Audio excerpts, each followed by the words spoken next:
C13 NMR के अंदर अगर हम डिटेल के साथ डिस्कस करते हैं और हम बात करते हैं कि क्या information we can get from the C13 NMR spectroscopy. अच्छा, C13 NMR के अंदर हमें कार्बन, नॉन इक्विवेलेंट कार्बन, किसी भी मॉलिक्यूल के अंदर मौजूद उनकी इंफॉर्मेशन मिल जाती है। यानी हमें ये भी कंफर्म हो जाता है कि इसमें मिथाइल कितने हैं, मिथाइलिन कितने हैं, मिथाइन कितने हैं, क्वाटरनरी कार्बन कितने हैं, एरोमेटिक कार्बन हैं तो कितने हैं, और कार्बोनिल कार्बन हैं तो कितने हैं। ये तमाम इंफॉर्मेशन हमें C13 NMR स्पेक्ट्रोस्कोपी से मिल जाती है। ठीक है। अच्छा, अब अगर हम बात करते हैं C13 NMR को, हम C13 NMR क्यों कहते हैं इसको, कार्बन एनएमआर क्यों नहीं कहते, या कार्बन 12 NMR क्यों नहीं कहते। उसकी वजह ये है कि अल्लाह ताला ने नेचर के अंदर कार्बन के 3 आइसोटोप्स रखे हैं। एक आइसोटोप कार्बन 12 है, एक कार्बन 13 है, और एक कार्बन 14 है। अब कार्बन 12 से मुराद क्या है कि इसके अंदर 6 प्रोटॉन है, 6 न्यूट्रॉन है। तो ये इनकी स्पिन जो होती है वो जीरो होती है। अब स्पिन जीरो होती है तो ये एनएमआर इनएक्टिव होता है। इन एनएमआर के लिए आपको याद होगा, हमने जब प्रोटॉन एनएमआर डिस्कस किया था तो ये कहा था कि only those nuclei are NMR active having the odd nucleons और ऑड नंबर ऑफ प्रोटॉन्स। तो कार्बन 12, हालांकि इसकी परसेंटेज अबंडेंस 98.9 है, लेकिन ये एनएमआर इनएक्टिव है। क्यों है? क्योंकि इसके अंदर सेम नंबर ऑफ प्रोटॉन और same number of neutron, spin zero आ जाती है। लेकिन कार्बन 13, क्योंकि इसके अंदर एक न्यूट्रॉन ज़्यादा हो जाता है, 7 हो जाते हैं, तो ड्यू टू दी नॉन, और we can say the odd number of nucleons, carbon 13 is NMR active. Carbon 14 की बात की जाती है तो एक तो इसकी परसेंटेज अबंडेंस 0.0001% ना होने के बराबर, और दूसरा ये रेडियो एक्टिव और अनस्टेबल है। तो ये भी इस वजह से इसको हम कार्बन एनएमआर के अंदर कंसीडर नहीं करते। कंपैरेटिवली कार्बन 13 रीजनेबल अमाउंट के अंदर मौजूद है, और ये एनएमआर के लिए एक्टिव कंसीडर किया जाता है।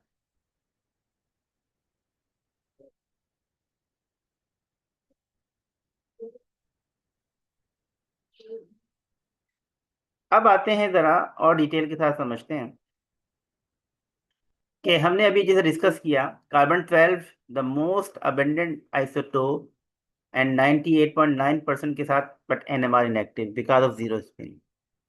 But carbon 13 very low natural abundance 1.108%, and having odd mass, NMR active है। इसकी स्पिन जो होती है हाफ कहलाती है। ठीक है।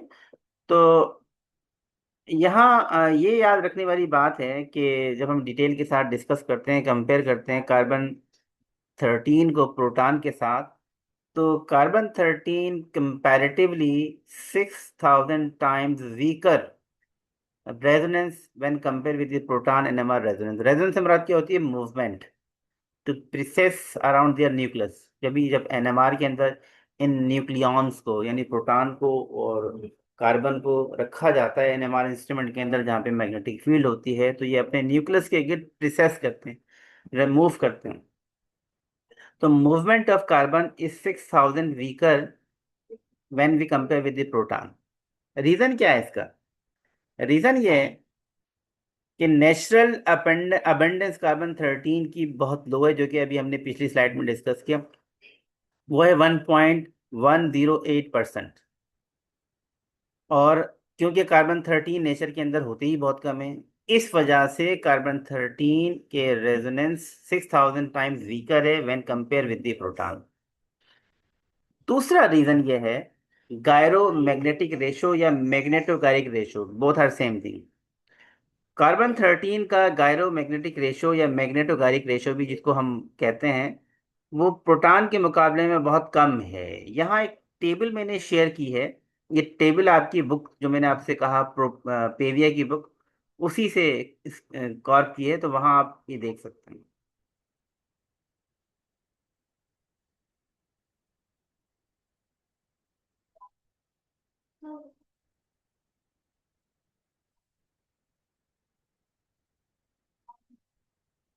ठीक है। अब यहाँ देखिए इस टेबल के अंदर मैंने मेंशन किया कि प्रोटॉन आइसोटोप्स नेचुरल अबंडेंस 99.98, अगर उसे रखा जाए ऐसे इंस्ट्रूमेंट में जिसके अंदर जो मैग्नेट है उसकी फील्ड स्ट्रेंथ टेस्ला के अंदर 1 है। भाई टेस्ला क्या है? Tesla is the biggest unit of magnetic field strength. जिस तरीके से टाइम का यूनिट सेकंड होता है, किलोमीटर का जो जो डिस्टेंस का यूनिट किलोमीटर होता है, और वेट का यूनिट केजी होता है, इसी तरीके से मैग्नेटिक फील्ड स्ट्रेंथ जो एनएमआर में इस्तेमाल की जाती है उसका यूनिट है टेस्ला। उसको रिप्रेजेंट किया जाता है बी नॉट से। और टेस्ला एक बिगर यूनिट है, और 1 टेस्ला बराबर होता है 10,000 गॉस के। जिस तरीके से 1 किलो के अंदर 1,000 ग्राम होते हैं, इस तरीके से 1 टेस्ला के अंदर 10,000 गॉस होते हैं। ठीक है, यानी गॉस जो है छोटा यूनिट है। तो अगर किसी प्रोटॉन एनएमआर को 1 टेस्ला मैग्नेटिक फील्ड स्ट्रेंथ में रखा जाएगा तो उसकी जो फ्रीक्वेंसी ऑब्जर्व होगी वो होगी 42.6 मेगाहर्ट्ज। ठीक है। इसी तरीके से अगर किसी इंस्ट्रूमेंट को, यानी किसी एनएमआर को 7.05 मैग्नेटिक फील्ड स्ट्रेंथ के एनएमआर में रखा जाएगा एनएमआर मालूम करने के लिए, तो उसकी जो फ्रीक्वेंसी ऑब्जर्व होगी वो होगी 300 मेगाहर्ट्ज पे। ठीक है। अब ये 300 मेगाहर्ट्ज कैसे आया? ये सिंपली आप जब आप 7.05 को मल्टीप्लाई कर देते हैं, क्योंकि 1 के लिए कितना है, 42.6 है जो कि स्टैंडर्ड है, तो इससे मल्टीप्लाई करने पे यू विल गेट 300 मेगाहर्ट्ज, यानी multiplied the 1 magnetic field strength frequency with the corresponding magnetic field strength, you will get the desired frequency. अच्छा, हम अब जब बात करते हैं कार्बन 13 की, तो कार्बन 13 की क्योंकि नेचुरल अबंडेंस है 1.108%, और जब इसे रखा जाता है 1 मैग्नेटिक फील्ड स्ट्रेंथ के इंस्ट्रूमेंट में, तो इसकी जो फ्रीक्वेंसी ऑब्जर्व होती है 10.7। अब देखें 10.7 42.6 का ऑलमोस्ट 1/4 है। यानी हम ये कह सकते हैं कि carbon 13 is 4th time less sensitive when compare with the proton NMR. ठीक है, 4th टाइम लेस सेंसिटिव है। अब ये 10.7 फ्रीक्वेंसी ऑब्जर्व कब होगी? जब 1 मैग्नेटिक फील्ड स्ट्रेंथ होगी। अब आप खुद ही इसको कंपेयर कर लीजिए, जो कि हम सिंपल मैथमेटिकल टर्म इस्तेमाल करते हैं। अगर आपका इंस्ट्रूमेंट है जिसकी मैग्नेटिक फील्ड स्ट्रेंथ 2.35 है, तो आप क्या करेंगे? मल्टीप्लाई कर देंगे 10.75 से, 10.7 से, तो यू विल गेट आंसर 25। अगर कोई इंस्ट्रूमेंट है जिसकी मैग्नेटिक फील्ड स्ट्रेंथ 7.05 है, तो आप इसको मल्टीप्लाई कर देंगे 10.7 से, तो यू विल गेट आंसर 75। तो this is how you will get the answer of the frequency in megahertz. कि अगर आपको ये मालूम हो कि इंस्ट्रूमेंट की मैग्नेटिक फील्ड स्ट्रेंथ कितनी है, तो आपको एनएमआर की मेगाहर्ट्ज की फ्रीक्वेंसी भी मालूम हो जाती है।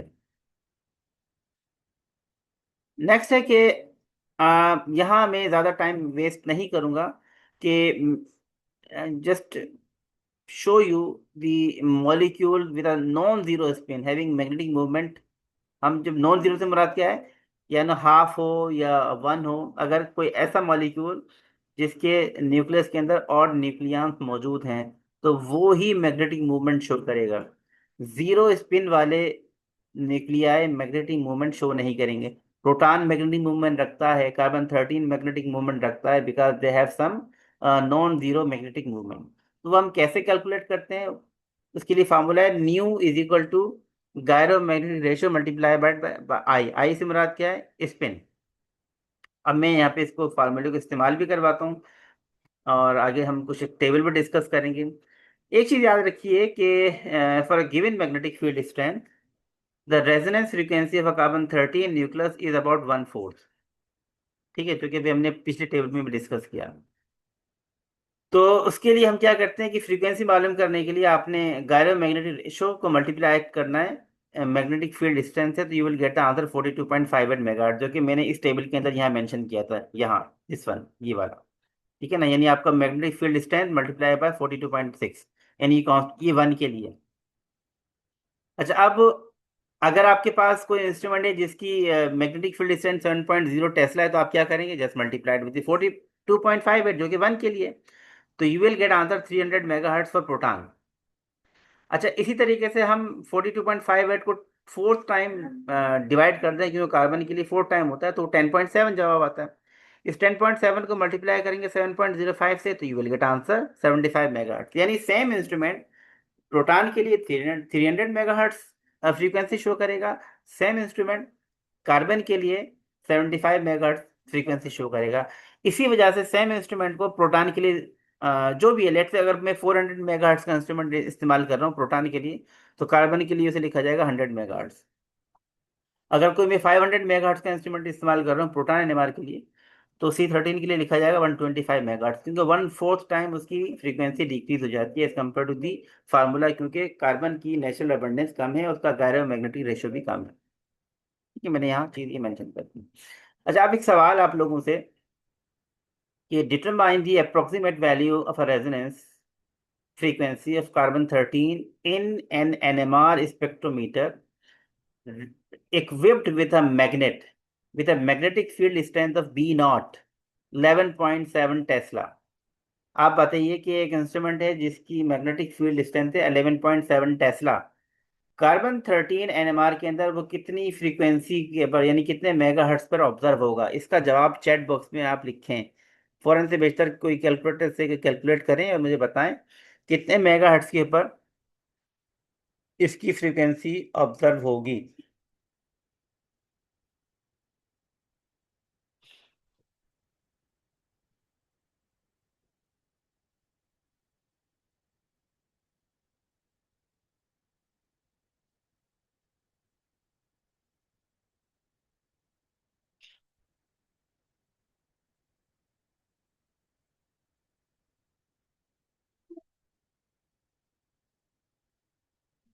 ये सवाल पूछा आपसे, इसका जवाब बताइए।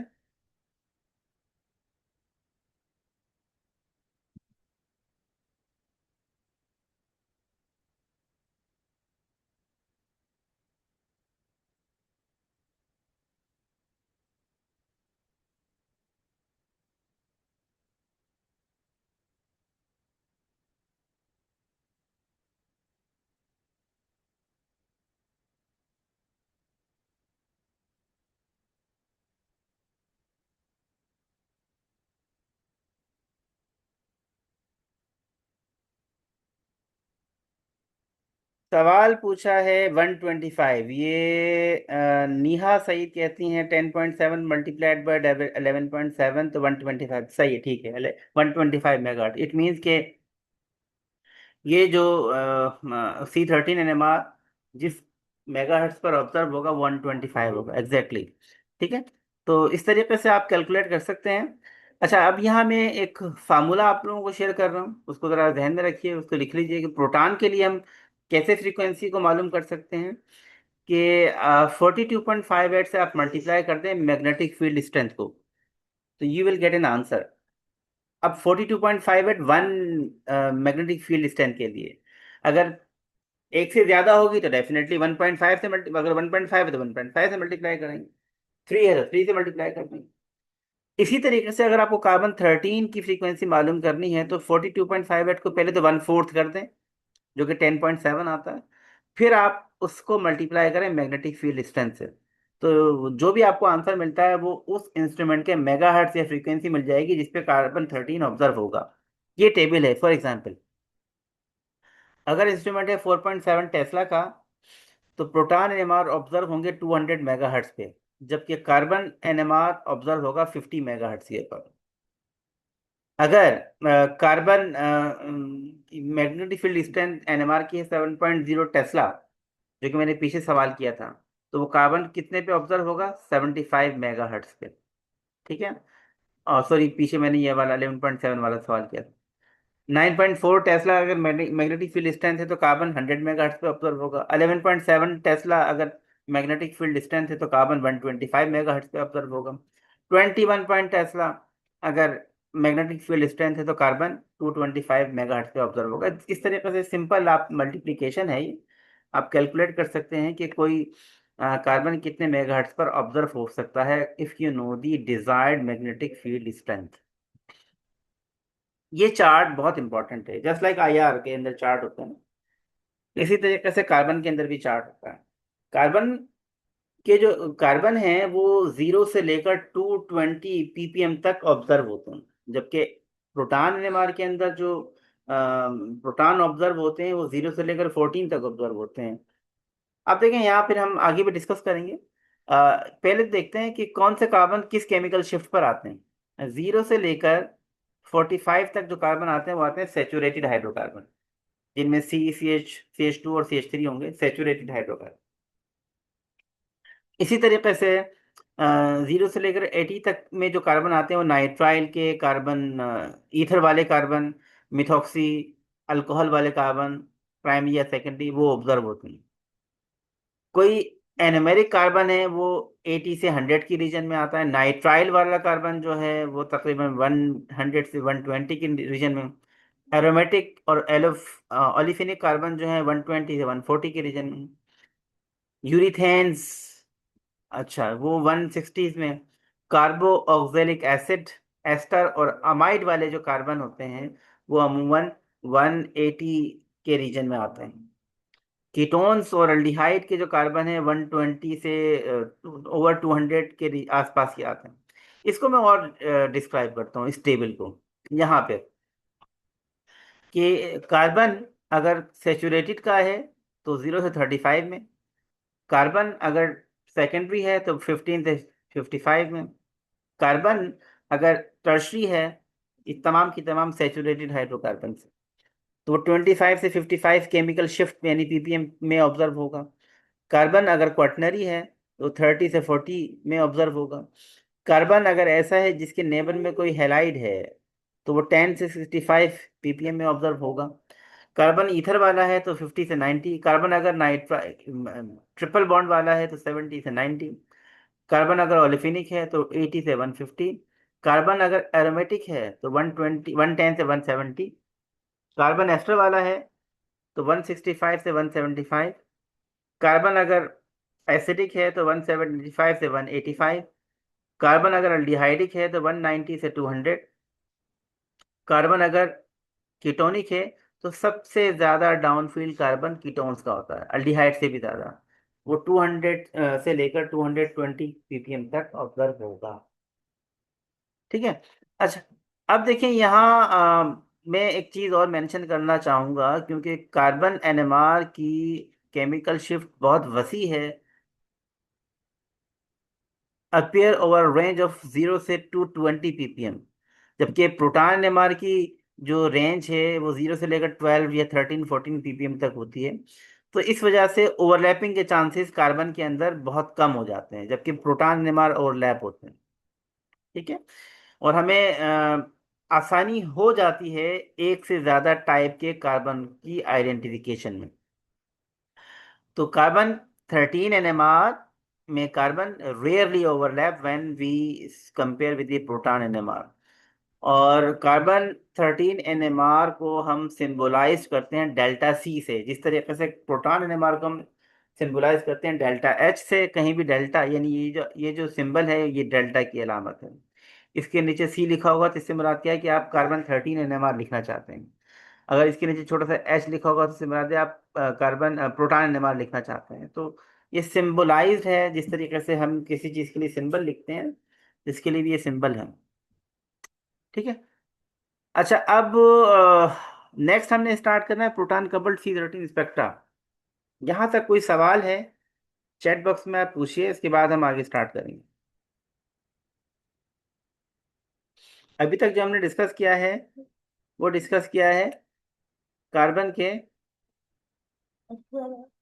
गायरो मैग्नेटिक रेशो, और हमने डिस्कस किया है कार्बन की कंपैरिजन विथ प्रोटॉन के वो कितना स्केल में ऑब्जर्व होता है।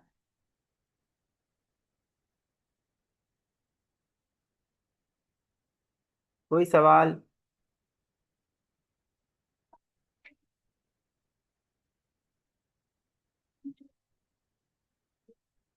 यहाँ तक कोई सवाल हो तो बेटा पूछें।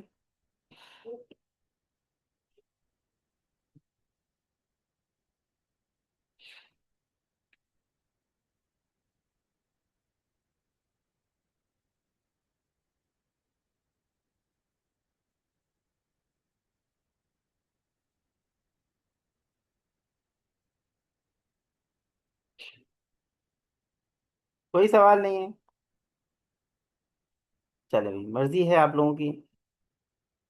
अच्छा, अब आप लोगों को मैं रिकमेंड करूंगा सबको, कि जो मैंने पीवीआई की बुक शेयर की थी 290 पेज पे ऑनवर्ड, आप देखिएगा।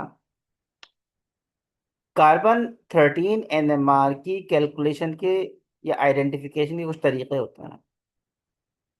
हमारे पास दो तरह के इंस्ट्रूमेंट अवेलेबल हैं, एक कहलाता है प्रोटॉन कपल्ड C13 स्पेक्ट्रा, और एक कहलाता है proton D coupled C13 spectra. ठीक है ना?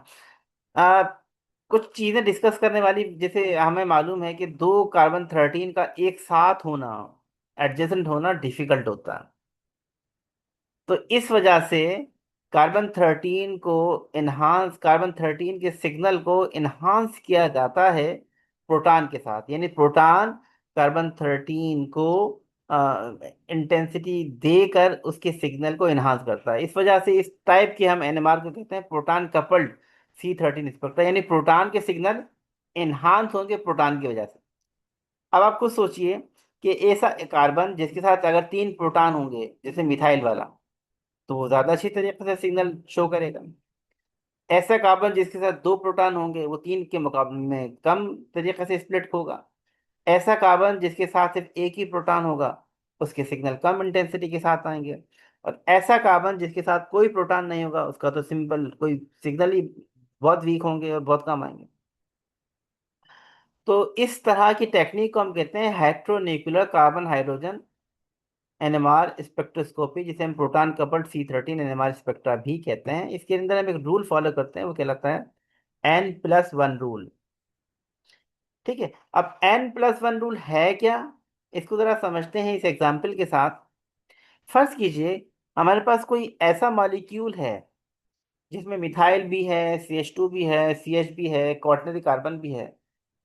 तो उसमें सिग्नल किस तरीके से ऑब्जर्व होंगे? अगर मॉलिक्यूल में CH3 है, तो CH3 की वजह से, अब देखिए यहाँ पे फॉर्मूला अप्लाई होता है N+1 रूल का। N से मुराद है नंबर ऑफ हाइड्रोजन, और 1 है कार्बन के लिए। तो इस थ्री प्रोटॉन वाले मिथाइल के अंदर 3+1 कितने हो गए? 4। तो 4 से मुराद क्या है? Methyl carbon. यानी इसके सिग्नल कितने आएंगे? वो देगा क्वार्टेट। हालांकि ये प्रोटॉन नहीं है, ये C13 है। क्वार्टेट या ट्रिपलेट की टर्म हमने इस्तेमाल किसमें की थी? ये हमने इस्तेमाल की थी एनएमआर, प्रोटॉन एनएमआर के अंदर। जबकि कार्बन का भी एक स्पेक्ट्रा होता है टाइप, जिसे हम कहते हैं प्रोटॉन कपल्ड स्पेक्ट्रा, जिसमें कार्बन अपने आप को स्प्लिट करवाता है प्रोटॉन की वजह से। तो जितने प्रोटॉन कार्बन के साथ होंगे उनमें +1 कर लेंगे तो हमें उतने सिग्नल मिलेंगे। यानी मिथाइल का प्रोटॉन कपल्ड C13 स्पेक्ट्रा के अंदर 4 सिग्नल आएंगे, जो कि क्वार्टेट होगा। जबकि मिथाइलिन के दो प्रोटॉन की वजह से N+1 को फॉलो करेंगे तो 2+1 हो गया 3, ट्रिपलेट आएगा। मिथाइन एक हाइड्रोजन है और एक कार्बन का, तो दो, यानी डबलेट आएगा। Quaternary carbon N+1, zero proton है तो जस्ट वन सिंगलेट देगा। अब इसको हम रियल एग्जाम्पल में समझते हैं। फॉर एग्जाम्पल, ये एक मॉलिक्यूल है इथाइल फिनाइल एसीटेट। अब आप देखें, ये एक मॉलिक्यूल है जिसके अंदर कार्बन आए हैं। टोटल कार्बन हैं कितने इसके अंदर? गौर से देखते हैं तो 1 2 3 4 और 6 एरोमेटिक कार्बन टोटल हैं इसके अंदर। 10 कार्बन आने कितने चाहिए? सिग्नल 10 ही आने चाहिए ना। तो अब जरा देखते हैं कि इसमें मिथाइल कितने हैं। If you look carefully, this molecule contain one methyl, one CH3 over here. तो वन मिथाइल की वजह से you can see here, you have a signal of a quartet. ये CH3 यानी N+1 यानी 3+1, तो क्वार्टेट ये सिग्नल जाहिर कर रहा है किसको? एक मिथाइल। इसी तरीके से दो इसमें CH2 हैं, वन CH2 वन CH2। तो देखें इसके अंदर एक CH2 की वजह से एक ट्रिपलेट, क्योंकि N+1 को फॉलो करेगा, और दूसरे CH2 की वजह से दूसरा ट्रिपलेट। तो ये तो क्लियर हो गया कि इसके अंदर वन मिथाइल और दो CH2 थे, तो उनके सिग्नल ऐसे आ गए। इसी तरीके से इसके अंदर ये है 5 CHs, 1 2 3 4 5। अब ये CHs हैं, तो ये क्या देंगे? डबलेट देंगे। अब यहाँ ये डबलेट क्योंकि एक ही एरोमेटिक है तमाम के तमाम, जब हम इसको ब्रॉड करेंगे तो हमें वाजे हो जाएंगे। तो ये 5 प्रोटॉन के डबलेट्स हैं। अच्छा, इसमें दो क्वाटनरी कार्बन है, एक ये वाला एरोमेटिक और एक ये वाला कार्बोनिल वाला। ये जो एरोमेटिक कार्बन है जो कि क्वाटनरी है, इसका ये सिंगलेट सिंगलेट आ गया 190 के आसपास। जबकि जो क्वाटनरी कार्बन कार्बोनिल का है जो कि एस्टर का है, वो आया 190 से ऊपर, ये वाला, दिस वन। सॉरी, ये 170 के करीब है और ये 190 के करीब। तो this is how you can focus on the carbon when you are performing the proton coupled C13 NMR spectra। अच्छा, अब एक है नेक्स्ट, जो प्रोटॉन डी कपल्ड स्पेक्ट्रा है, वो इंशाल्लाह हम करेंगे नेक्स्ट क्लास के अंदर।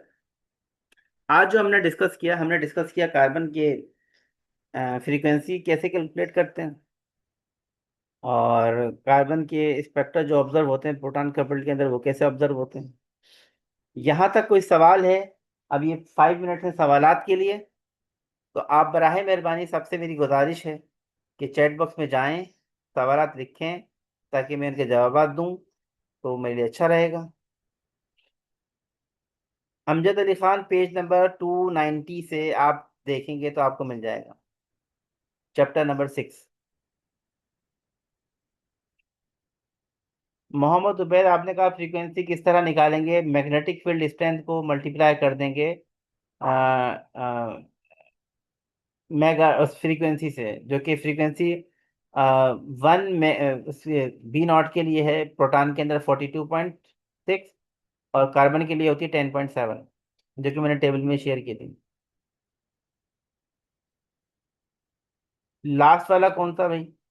नेहा सहित लास्ट में हमने डिस्कस किया टाइप ऑफ प्रोटॉन एनएमआर, जो कि था प्रोटॉन कपल्ड स्पेक्ट्रा, यानी स्पेक्ट्रा कैसे समझ लुक लाइक्स होता है, स्पेक्ट्रा कैसे नजर आता है कि अगर मॉलिक्यूल के अंदर कार्बन है कितने, जितने कार्बन के एक कार्बन के साथ अगर 3 हाइड्रोजन होंगे तो वो क्वार्टेट सिग्नल देगा, एक कार्बन के साथ अगर 2 हाइड्रोजन होंगे तो वो डबल ट्रिपलेट देगा, एक कार्बन के साथ अगर एक प्रोटॉन होगा तो वो डबलेट देगा, एक कार्बन के साथ अगर कोई प्रोटॉन नहीं होगा तो वो सिंगलेट देगा। ये रिकॉर्डिंग इतनी अच्छी नहीं होती, इसलिए मैं नहीं भेजता सुमी का साहिबा। लास्ट टाइम भी उसमें नॉइजेस थी, सही नहीं थी, तो इसलिए मैंने अच्छी नहीं थी। इसीलिए मैं हर दफ़ा क्लास से स्टार्ट में कहता हूँ कि चीज़ें नोट कर लें। मैंने आपको बुक का पेज नंबर भी बताया है, तो बुक के पेज नंबर पे आप इसको डिस्कस कर सकते हैं।